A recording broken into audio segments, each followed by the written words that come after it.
Hi everybody, and welcome to our 5th video for making our clay texture pods.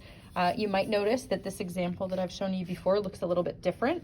So after our clay dries out, we put it in the kiln and it goes through what's called a bisque firing and it becomes like stone.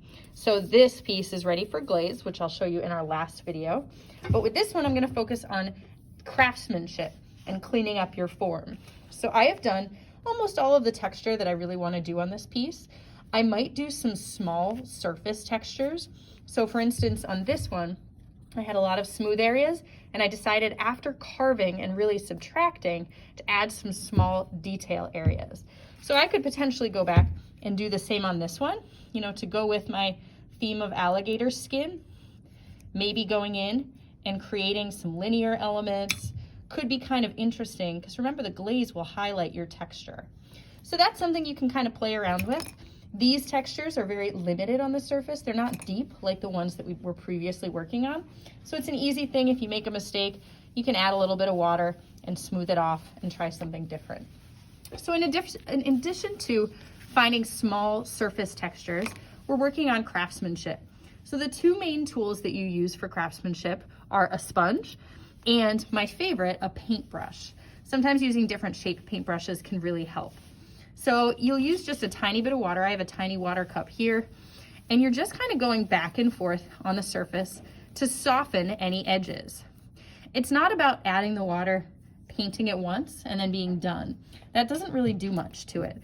Instead, your goal is to go back and forth, and it takes the clay on the surface, turns it into slip, and so that way it kind of softens any textures you have.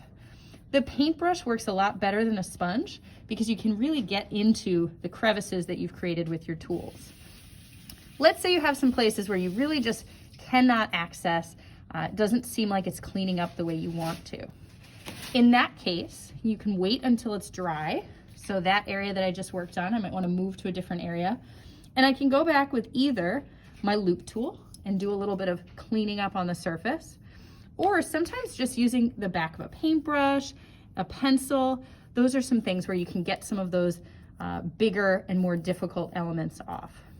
Craftsmanship really changes the appearance of a piece.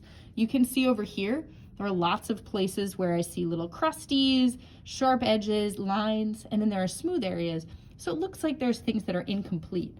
Where this side that I've been working on with my craftsmanship a little bit more, it looks more completed, it looks more finished, and the experience of feeling it is a little bit softer than it would be over here where it would be more sharp. All right, so craftsmanship, it's all about taking your time with the whole form, going and adding little bits of water, mainly using a paintbrush to really get in there and clean up your shape just by going back and forth over it. And a tiny bit of water really helps with that too, just to kind of make it really complete and finished to the best of your ability. Good luck, everyone.